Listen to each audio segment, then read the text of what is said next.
Growing up in the middle of the Libyan desert, looking after sheep and camels, and one day becoming one of the most powerful and controversial leaders in the world, a man who was admired by some, feared by others, and whose death shocked the entire world. But here's the question: was Muammar Gaddafi a hero, a dictator, or a complicated leader whose legacy still divided people today? Let's explore his story. Welcome back to Africa Beyond Chains, where we uncover the stories that shaped Africa and the world. Today, we are talking about one of Africa's most influential and controversial figure, Muammar Gaddafi. Whether you admire him or criticize him, one thing is certain: his story changed Libya, influenced Africa, and affected global politics. Muammar Gaddafi was born on 7th June 1942. His parents were nomadic herders who lived a simple life in the desert. There was no palace, no wealth, no political connection. As a young boy, Gaddafi grew up hearing stories about Libya's struggle against Italian colonial rule. Those stories deeply influenced him. He also admired Egypt President Gamal Abdel Nasser, who promoted Arab nationalism and opposed foreign domination. As a teenager, Gaddafi became convinced that Libya needed change. At a time, Libya was ruled by King Idris I,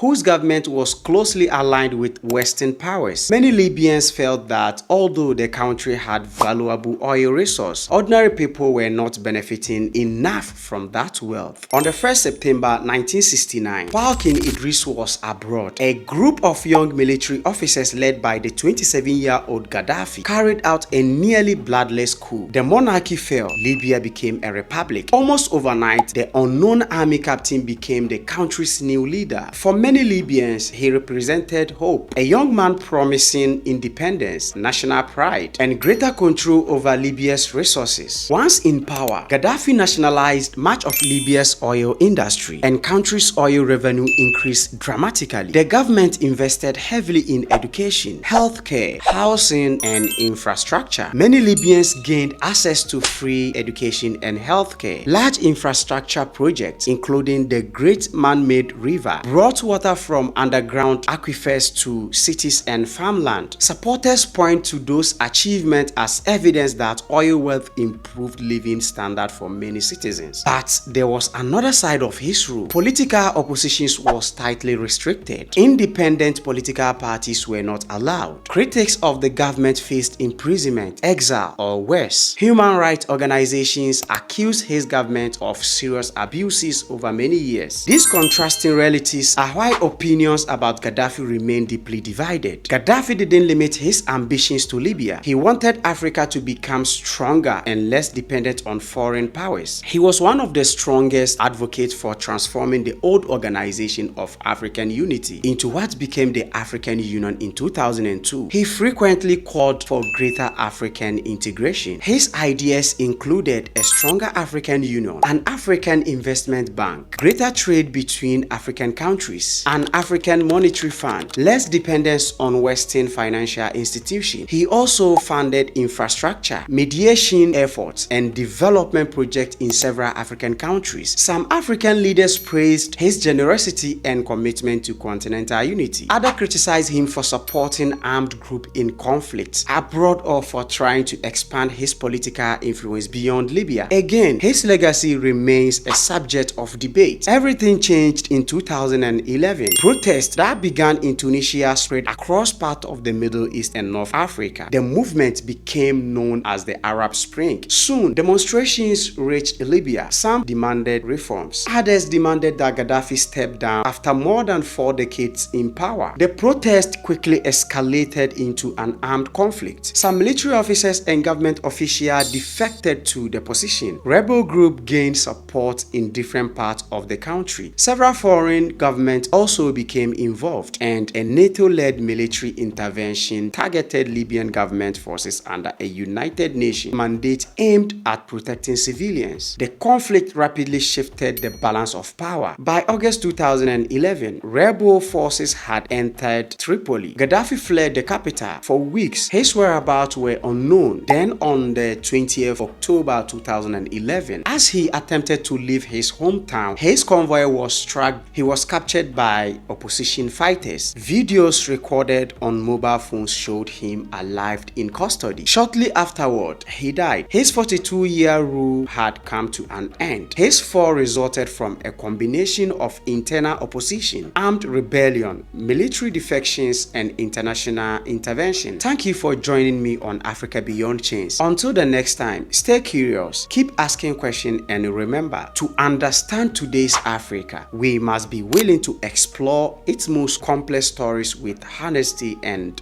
balance.